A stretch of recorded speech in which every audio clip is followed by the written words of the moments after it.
वसमत हिंगोली प्रस्तावित शक्तीपीठ महामार्गासाठी जमिनी देण्यास वसमत तालुक्यातील पळसगावच्या ग्रामस्थांनी तीव्र विरोध दर्शवला आहे। दिनांक 14 जुलै 2025 मोजणीसाठी आलेल्या प्रशासकीय अधिकाऱ्यांना पळसगाव येथील ग्रामस्थांनी निवेदन देऊन परत पाठवलं।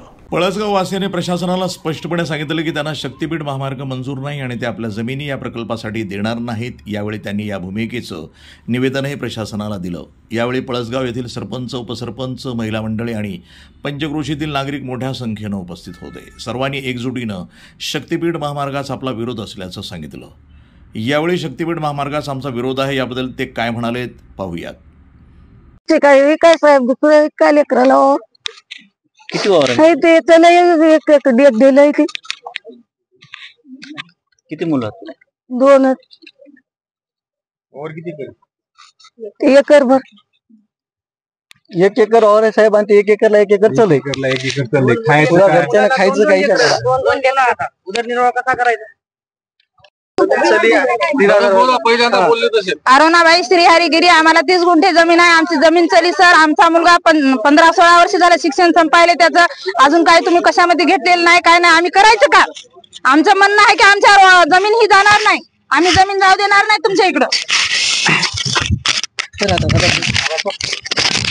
आम्हाला मान्य नाही हे रोड यावा म्हणून सन्या। मी 30 गुंठ्यासाठी लढणार नाही सर। मी सगळ्या या जगासाठी लढणार आहे। मला 30 गुंठे मोज जाईल, पण या जगाने करायचं काय?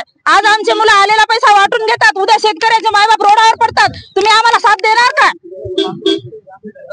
काय म्हणणं आहे तुमच्या शासनाचं? आमचं म्हणणं काहीच नाही, आमच्या जमीन जाऊ नये। आमचं म्हणणं असं आहे की आम्हाला आमची जमीन जर नाही गेली तर आमचे मुलं आमचे कोठे कष्ट करून खातील। आम्ही जमिनीच्या जीवावर त्याच्या, आम्हाला जर मुलांना उद्या नाही जगले तर आम्ही जमिनीच्या जीवावर जगू शकतो। आमच्या 30 गुंठ्यामध्ये आम्हाला 22 क्विंटल गहू होतात, ज्वारी होती, आम्ही ते खाऊ शकतो। लोकांची मजुरी करून आम्ही जगतो आता सध्यापर्यंत। याच्यानंतर आम्ही काय करायचं? रस्ता आम्हाला रद्द करायचा आहे। आमचं म्हणणं एकच साहेब, फक्त शक्तीपीठ रद्द झाला पाहिजे। आज जे काय शक्तीपीठ महामार्ग जात आहे पळसगाव मधून, तर याला एका गावाचा कुठला विरोध नसून पूर्ण जिथून शक्तीपीठ चाललाय पूर्ण शेतकऱ्याचा विरोध आहे। आज 10-10, 20-20 गुंठे वावर आहे शेताला। आज रोजमजुरी करून बाया खातात, तर हे वावर जर गेलं तर काय भेटणार? त्याच्यामुळे शक्तीपीठ रद्द करून सरकारला एवढीच विनंती आहे की शक्तीपीठ रद्द करून हे करावं। मी माझं नाव सांगतो। मी पूर्वाजी विठ्ठलराव पडोळे, राहणार पळसगाव, तालुका वसमत, जिल्हा हिंगोली। माझं असं म्हणणं आहे, कारण आता मला जमीन आहे बघा, जवळपास 1.5 एकर जमीन आहे आणि 1.5 एकर मधून माझं जवळपास अगोदर, आता आपण ज्या बाजूला उभं राहिलो या ठिकाणी कॅनल गेलेला आहे।